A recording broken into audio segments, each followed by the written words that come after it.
नमस्कार, आप देख रहे हैं बड़ा मुद्दा। मैं हूं आपके साथ अरुण शर्मा। हरियाणा सरकार 7 साल पूरे कर चुके हैं दुष्यंत चौटाला के साथ, यानी कि जेजेपी के साथ 2 साल, तो 5 साल मुख्यमंत्री मनोहर लाल के नेतृत्व में पूरे तरीके से बीजेपी के पास पूर्ण बहुमत के साथ। तो ये 7 साल, और इन 7 सालों के जो कमाल हैं, यानी कि 7 कमाल, वो भारतीय जनता पार्टी लोगों के बीच जाकर के बता रही है 7 साल पूरे होने पर। 7 साल 7 कमाल नामक एक कार्यक्रम के जरिए।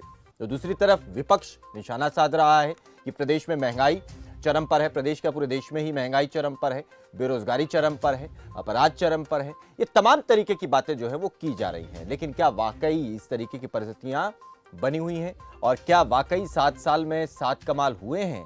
तो ये बहुत बड़ी बात है। इसी को लेकर आज हम बड़ा मुद्दा में चर्चा करेंगे। तमाम मेहमान हमारे साथ जुड़ेंगे, उनके साथ बात करेंगे और जानने की कोशिश करेंगे कि किस तरीके से भारतीय जनता पार्टी जो है वो कार्यक्रम आगे बढ़ाएगी और इस कार्यक्रम को किस तरीके से लोगों के बीच लेकर के जाया जाएगा। इसके बारे में पूरी जानकारी जो है वो ओपी धनखड़, जो कि प्रदेश अध्यक्ष हैं भारतीय जनता पार्टी के, वो भी जानकारी दे चुके हैं।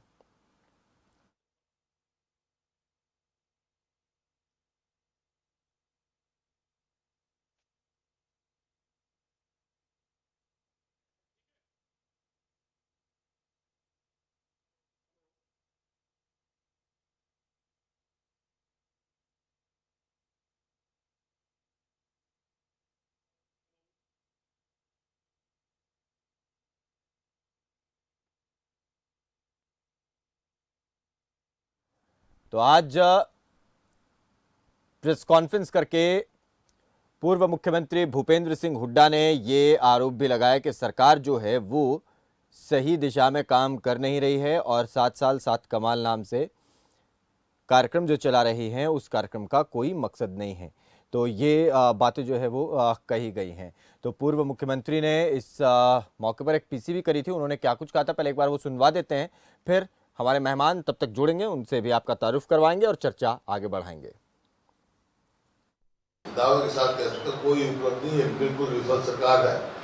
7 साल में मैं अलग अलग विभागों की आपको बताऊंगा, तो जौन से विभाग के पूछो क्या इनकी अचीवमेंट रही है, तो कोई भी, चाहे वो विकास हो, चाहे हेल्थ हो, चाहे एजुकेशन हो, चाहे आपका कोई भी डिपार्टमेंट आप उठाओ, हर डिपार्टमेंट में सरकार सफल है।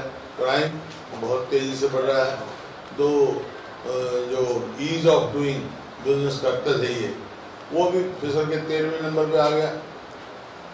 तो कोई भी मतलब वही कोई इन्वेस्टमेंट नहीं आ रही, और बेरोजगारी इतनी बेतहा फैल गई है कि लाइन लगी हुई है, और जो आपका खाद अवेलेबल नहीं है। तो कोई भी आप पहलू देखें कि सरकार जो पूर्ण रूप से फैले हुई, इनके पास कोई ऐसा वो नहीं है कोई अपनी अचीवमेंट बता सके। आई एम CLP लीडर, और ये सब हमारे कांग्रेस के विधायक हैं, इनका फैसला है, they are part of Congress. कोई इनका कांग्रेस को नहीं मानता है तो कांग्रेस एक्सप्लेन करते हैं। तो इस तरीके से ये आरोप जो है वो पूर्व मुख्यमंत्री ने लगाए हैं कि प्रदेश में अगर देखा जाए तो बेरोजगारी जो है बढ़ रही है, और दूसरी तरफ तमाम मोर्चे पर सरकार जो है विफल होती दिखाई दे रही है। खाद की बात हो, खाद की किल्लत हो गई है, ये तमाम विषयों को लेकर पूर्व मुख्यमंत्री ने ये प्रेस कॉन्फ्रेंस करी और सरकार पर इस तरीके से आरोप लगाए हैं। दूसरी तरफ सरकार का दावा है कि 7 साल में बेहतरीन काम जो है वो प्रदेश में हुआ है, और उन्हीं कामों को लेकर, योजनाओं को लेकर सरकार और ख़ासतौर पर भारतीय जनता पार्टी जो सरकार का संगठन है, वो जो राजनीतिक संगठन है भारतीय जनता पार्टी के नेतृत्व में प्रदेश में सरकार बनी है, तो अब वो लोगों के बीच सरकार की उन योजनाओं को लेकर के जा रहे हैं। और पूर्व कृषि मंत्री और मौजूदा समय में भारतीय जनता पार्टी के प्रदेश अध्यक्ष ओपी धनखड़ जो है वो इस कार्यक्रम को पूरा लीड कर रहे हैं, ताकि लोगों के बीच में सरकार की हर योजना के बारे में बताया जा सके और ये लोगों तक पहुंचाया जा सके कि जो जो योजनाएं लोगों के पक्ष में हैं, लोगों के हित में हैं, उन योजनाओं के बारे में पूरी जानकारी लोगों को होनी चाहिए। हम चलिए, हमारे साथ तमाम मेहमान जुड़ गए हैं, चर्चा को आगे बढ़ाएंगे। प्रोफेसर विदु रावल हमारे साथ, भारतीय जनता पार्टी के प्रवक्ता सुरेश रोड कांग्रेस पार्टी से, शंभू भद्र वरिष्ठ पत्रकार हमारे साथ। आप तीनों का बहुत बहुत स्वागत है। शुरुआत सबसे पहले सुरेश रोड आपसे करेंगे। कांग्रेस पार्टी आपकी तरफ से ये बार बार कहा जा रहा है कि प्रदेश में तमाम मसले ऐसे हैं जिनको लेकर काम होना चाहिए। निश्चित तौर पर बहुत सारे ऐसे मसले अभी भी हैं। तो अब जो है हुड्डा साहब को ये लगने लगा है कि प्रदेश में कुछ काम नहीं हो रहा, तो 7 साल में कोई कमाल हुआ नहीं है ऐसा, जैसा कि बीजेपी का दावा है। क्या कहेंगे आपका पक्ष? देखिए, इसमें हमारे सीएलपी लीडर चौधरी भूपेंद्र सिंह हुड्डा ही नहीं बल्कि प्रदेश का बच्चा बच्चा बोल रहा है। किसान जो हैं वो बॉर्डर पर इतने लंबे समय से धरने पर बैठकर बोल रहे हैं, और किसानों के अलावा जो बेरोजगार हैं वो गली गली और चौक चौक घूमकर प्रदर्शन कर कर, चाहे वो पीटीआई हो, चाहे वो दूसरे महकमों में काम करने वाले अपने पहले सरकारों में हमारी कांग्रेस के टाइम में लगे हुए कर्मचारी हों, तो बेरोजगारी का आलम यह है कि प्रदेश का 40 साल से कम आयु का 80% युवा जो है वो धरनों पे, आंदोलनों पे बैठा हुआ है। वो भी बोल रहे हैं। और प्रदेश में कोई वर्ग ऐसा नहीं है जो इस सरकार की कार्य प्रणाली से खुश हो। इस सरकार ने बेरोजगारी दी है और किसानों को कम रेट, उनकी जो उपज है, जो फसल का रेट मिलना चाहिए था वो ना देकर उनको भुखमरी प्रदान की है। और 3 काले कृषि कानून लगाकर इस सरकार ने, नरेंद्र मोदी की सरकार ने अन्नदाताओं का ही नहीं बल्कि अन्न पर पलने वाले इंसान के पेट पर लात मारने का काम किया। चलिए विधु जी। देखिए, मुझे लगता है कि कांग्रेस के प्रवक्ता पटकथा लिखकर आ जाते हैं और टीवी चैनल पर आकर उसको पढ़ देते हैं। मेरी जेब में ना पेन है ना कॉपी है, आप कैसी बात कर रहे हो सकता है प्रोफेसर साहब ये नकल मारने का काम बीजेपी में सिखाया जाता है। विधु रावल, हो सकता है वो दिमाग में भी पटकथा, मतलब हो सकता है आपने काम ही ऐसे कर दिया कि उनके दिमाग में छपी हुई ये बातें। सुरेश जी अच्छा लगेगा, सुरेश जी अच्छा लगेगा जब मैं बोलूं तो आप सुने, और जब आप बोल रहे हैं, आप बहुत अटपटी बात कह रहे थे, मैंने धैर्य से सुना, आप भी सुन लीजिए थोड़ी मेरी बात। आपके पास पेन कॉपी नहीं है तो मंगवा लीजिए, नोट कर लीजिए मैं क्या कह रहा हूँ, अपने समय में बोलना।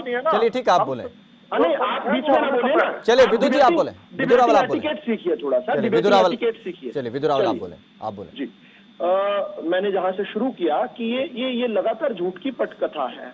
किस प्रकार से वो हर मोर्चे पर हुड्डा साहब फेल थे और उसके बाद भारतीय जनता पार्टी की दूसरी बार सरकार बनी है। हमने सबने देखा है। हम हर मानक पर, और मैं चैलेंज करता हूं, मुझे अच्छा लगेगा अगर सुरेश जी बोले फला महकमे की बात करो, मैं कंपैरिजन आपके सामने ड्रॉ करूंगा।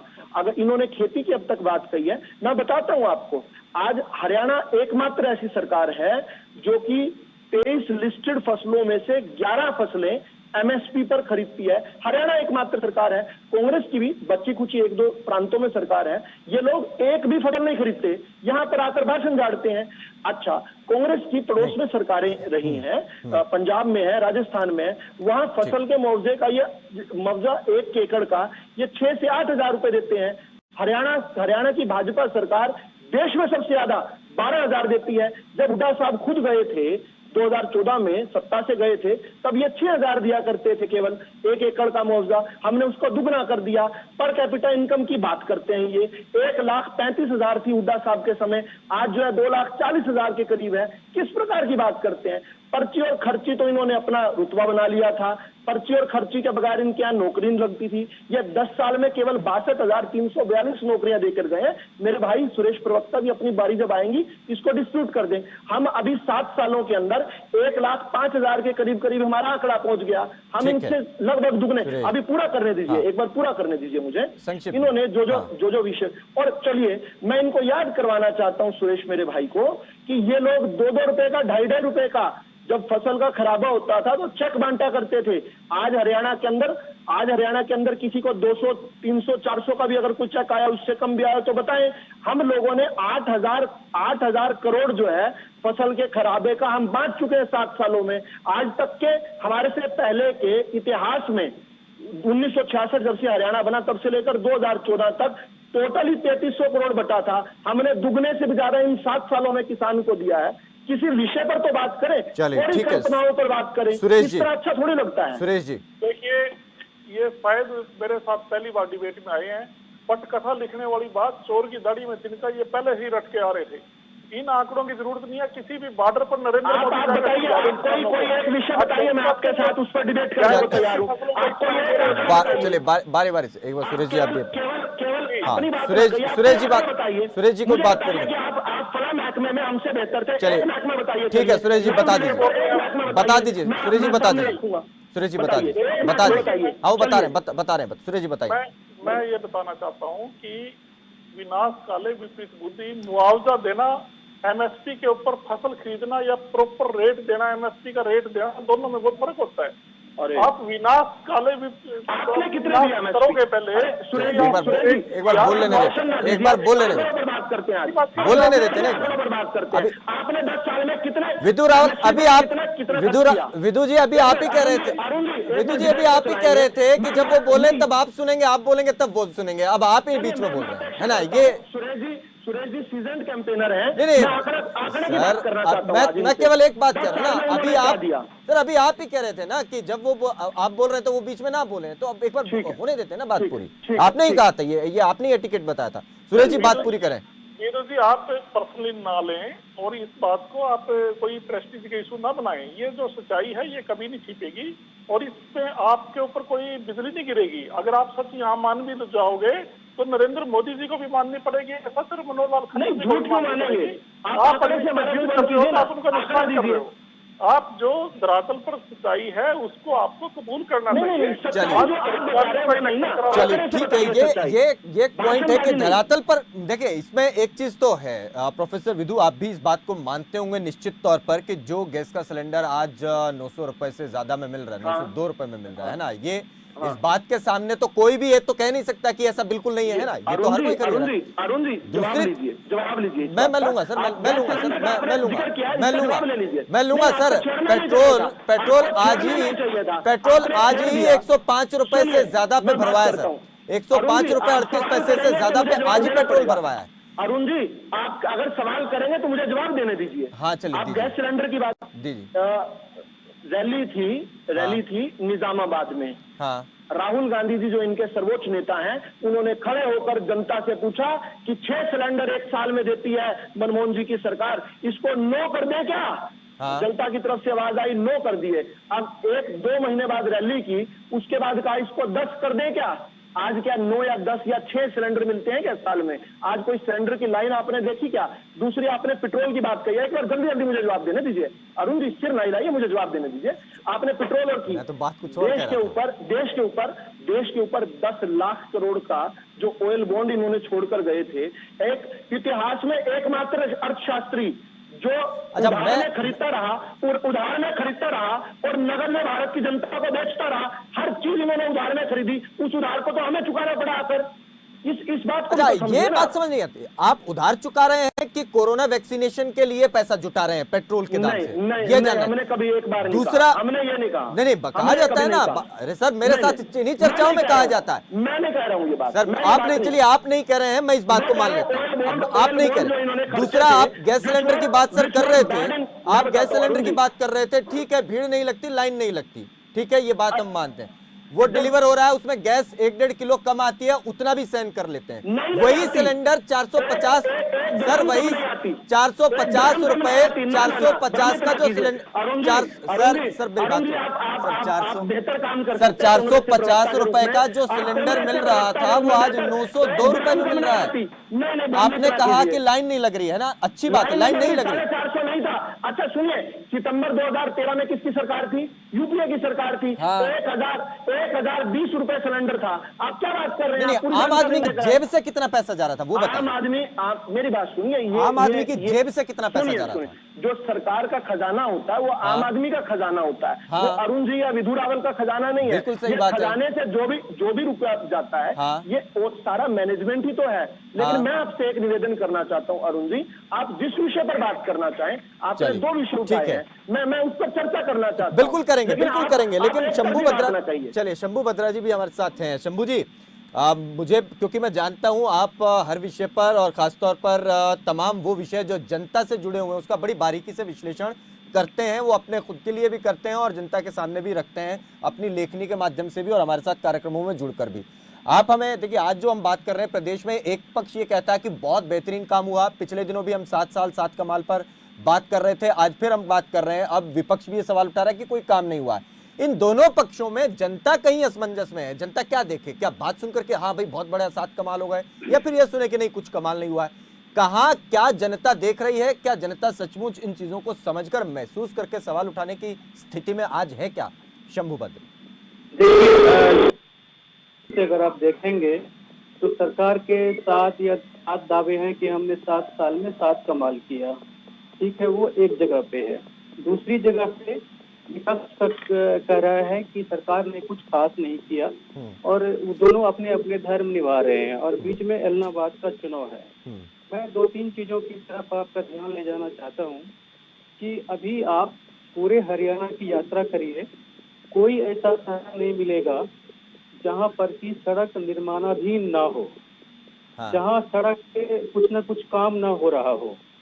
वो प्रगति का नहीं है, वो एक मतलब कि डिले का एक समस्या है। उस पे एक्सीडेंट होते हैं, उस पे लोग मरते हैं रोजाना के साथ।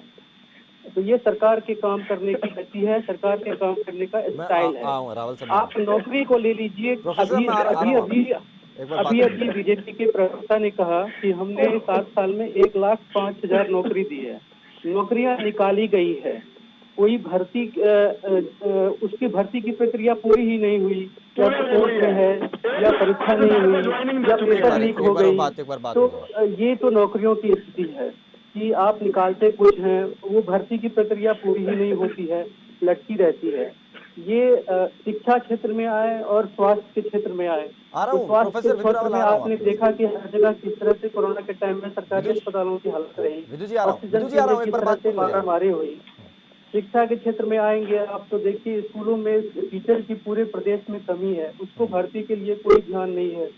पुलिस के सेक्टर में आएंगे तो पुलिस में पूरे देश के कितने पुलिस कर्मियों की कमी है।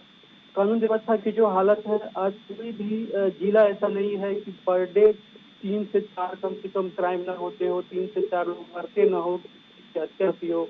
ये तो प्रदेश की कानून व्यवस्था है। तो ऐसे तमाम सारे चीज हैं जो कि सरकार को संज्ञान में लेना चाहिए। केवल दावे या चैनल पे आके बात करने से नहीं होगी। जनता क्या इन परिस्थितियों को, चीजों को आपको शंभू जी किसानों की बात करते हैं, हमने शंभू जी मुझे याद है जब हम 2012-13 2014 तक में जब हम बात कर रहे होते थे और चुनाव के आने जब चुनाव होने ही वाले थे, उस वक्त जो परिस्थितियां थी, हम देख रहे थे कि गैस सिलेंडर की बात हो, पेट्रोल के दाम और महंगाई के मसले पर सरकार के कहीं ना कहीं पैर लड़खड़ाते हुए दिखाई देते थे हर वक्त, और आज भी वही परिस्थिति है। तो क्या जनता उस बात को समझ नहीं पा रही है, या समझ करके उस बात को एक्सेप्ट कर रही है, जो प्रोफेसर विधु रावल भी कह रहे थे कि बहुत सारी ऐसी परिस्थितियां हैं कि पिछली सरकार ने उधार में तेल लिया था तो वो चुकाया जा रहा है? जनता समझ रही है क्या कि हाँ सरकार बैलेंस कर रही है, मैनेज कर रही है चीजों को? देखिए, सरकार का ये कोई जो सरकार की जो अभी जो बीजेपी के प्रवक्ता हैं, का ये कोई तर्क नहीं है कि इस वक्त अगर पेट्रोल महंगा है या रसोई गैस महंगे हुए हैं तो ये तो पिछले सरकार के कारण है। भाई, आपको केंद्र में शासन करते हुए 7 साल हो गए, और इतने देशों से भारत का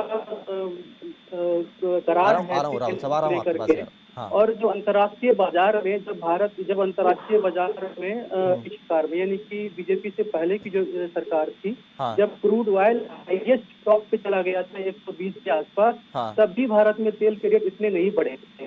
और आज तो $70-72 के आसपास क्रूड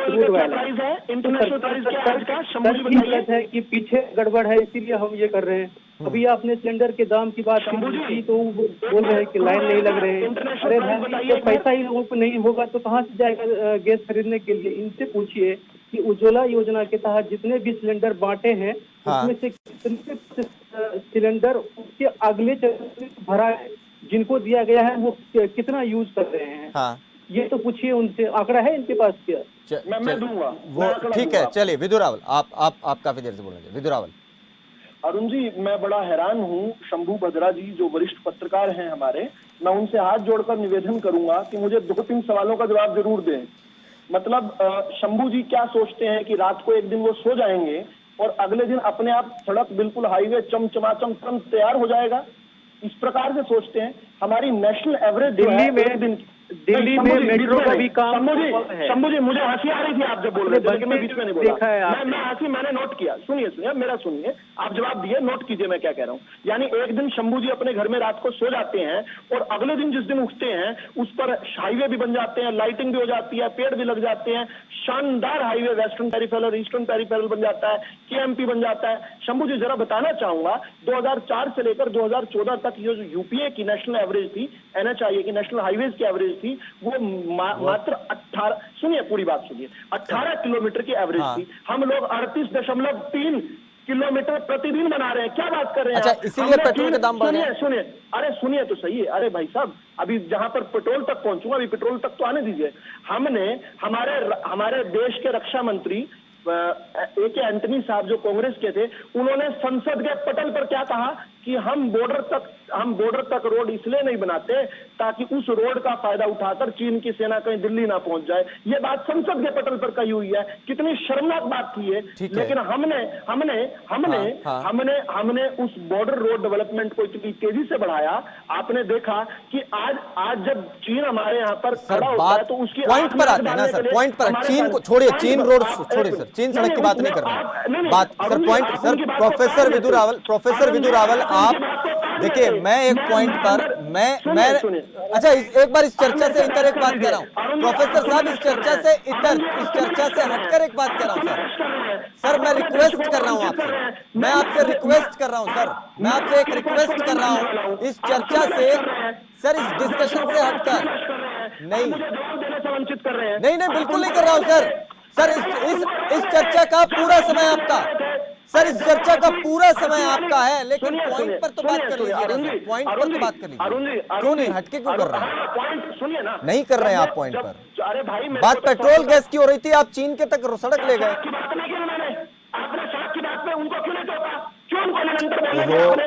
अब मुझे जवाब नहीं देना क्या उनका? मैं उनकी बोलिए कि मैं हरियाणा की बात कर रहा हूँ। अरे भाई शंभू जी, अब आप रुक जाइए। एक अरुण जी आप रुक जाइए। आप सारे लोग नहीं, वंचित ना कीजिए। नहीं, किसी को वंचित नहीं कर रहे हैं आप। कुछ बता देना दीजिए। चलिए, कुछ सवाल हैं सर, कुछ सवाल हैं, उन सवाल पर रहे। नहीं, ऐसे नहीं सर। जो शंभू जी ने पूछा वो तो जवाब ले। चलिए, वो जवाब संक्षेप में आप जल्दी से उनका जवाब दें, फिर मेरे कुछ सवाल हैं। उसके बाद मैंने कुछ पूछा ही नहीं था। हाँ, मैं बताया था। नहीं, मैं पूछ लेता हूँ, मैं पूछ लेता हूँ उनको स्थिति पर जवाब। एक शंभू जी को चाहिए, मैं सलाह देता हूँ। उन्होंने पूछा नहीं, मैं सलाह देता हूँ उनको कि आज जब इस डिबेट को खत्म करके गूगल पर सर्च करेंगे और इंटरनेशनल क्रूड ऑयल के प्राइस सर्च करेंगे, तब उनको पता चलेगा कि इस समय रिकॉर्ड हाईएस्ट टर्म पर है। अरे भाई, आप कहां से लेते हैं फीडबैक? आपका फीडबैक 10 जनपद से आता है या 24 अकबर रोड से आता है? सुरेश जी, मैं आ रहा हूं आपके पास। सुरेश जी, मैं आपके पास ही आ रहा हूं। सुनिए, अच्छा एक मिनट, एक तीसरी उन्होंने बात बेकार बोलने से कुछ नहीं होगा। सुनिए, तीसरा उनको नहीं पता था। मैं अच्छा, ऐसा भी तो है ना कि शंभू जी को कुछ शायद जानकारी में कमी हो, मैं दे दूं। 1,05,000 ज्वाइनिंग की बात कर रहा हूं शंभू जी, पूरे कान को खोलिए, कान में से मैल निकालिए और मैं आपको बताना चाहता हूं 1,05,000 ज्वाइनिंग, जिसमें से 12,000 हुड्डा सरकार के समय, जिन 62,000 को मैंने गिनवा दिया, उन 62 में भी 12,000 की ज्वाइनिंग हमने करवाई है। ठीक है, आगे 1,05,000 ज्वाइनिंग। अब आपका सवाल का इंतजार कर रहा हूँ। अरुण जी बताइए। अब मेरा सर सवाल से ज्यादा एक मेरी गुजारिश थी सर आपसे, हम क्योंकि बात हम कर रहे थे, आपने बताया ये अच्छी बात है कि सड़कें बन रही हैं, दिन रात में सड़कें नहीं बनती, वो समय लगता है, करसा लगता है, पैसा भी लगता है उसके लिए। नहीं, शंभू के यहाँ बन जाती है। शंभू जी जानते हैं, कोई विधि जानते हैं, बता दें यहाँ पर, उसका रहस्य उद्घाटन करें। चलिए, वो उनसे मैं पूछ लूंगा। सुरेश रोड नहीं, आप सवाल पूछ रहे थे कोई? नहीं सर, मैं सुरेश रोड को इस मौका दे रहा हूँ, वही सवाल पूछ लेंगे सर। देखिए, मुझे बहुत शर्म आ रही है कि हम एक ऐसी डिबेट का मैं भी पार्ट बन रहा हूँ बीजेपी के प्रवक्ता के कारण। चाइना के ऊपर ये बोल रहे हैं, पूरी सरकार को इनकी का सांप सूंघा हुआ है। चाइना ने ही इंडिया के एरिया में सड़क बनाई है, इन्होंने नहीं बनाई। ये झूठी बातें बोलते जा रहे हैं। अभी मेरी बात सुन लीजिए। हिंदुस्तान में बैठे हैं। चलिए एक बार सुरेश रोड हाँ बात, चलिए सुरेश जी आप अपनी बात पूरी कर, सुरेश जी फटाफट बात पूरी करें आप। देखिए, क्रूड ऑयल की ये बात कर रहे हैं कि क्रूड ऑयल हाईएस्ट है। इनको यह तो पता नहीं है, दूसरों को ये बेवकूफ समझते हैं। बताइए क्रूड ऑयल का रेट बताइए। क्रूड ऑयल का रेट बताइए, 15 दिन पहले का बताइए। अरुण जी, इसको तमीज नहीं है डिबेट में बात करने की। आप सर आप अपनी बात कीजिए, आप अपनी बात करें सर, अपनी बात करें। झूठ बोलते हैं सर आप अपनी बात रखिए, अपनी बात। नहीं देखिए सर, वो फिर वो बात है ना, वो पॉइंट वाली बात आ नहीं रही है सर। हम पॉइंट पर जहां बात करना चाहते हैं वहां बात है नहीं। अच्छा यही सिचुएशन है। शंभू भद्र आखिरी कमेंट आपकी तरफ से ही ले रहा हूं मैं। शंभू भद्र आपसे ही ले रहा हूं, आप ही की आवाज सुनेंगे। शंभू जी आखिरी कमेंट केवल 10 से 20 सेकंड में आप दे दीजिए। क्या इसी परिस्थिति के बीच दर्शक भी और जनता भी उलझ गई है कि इस पूरे शोर में किसकी बात को समझे और किसकी बात को सच माने? शंभू भद्रा आखिरी केवल 10 सेकंड में।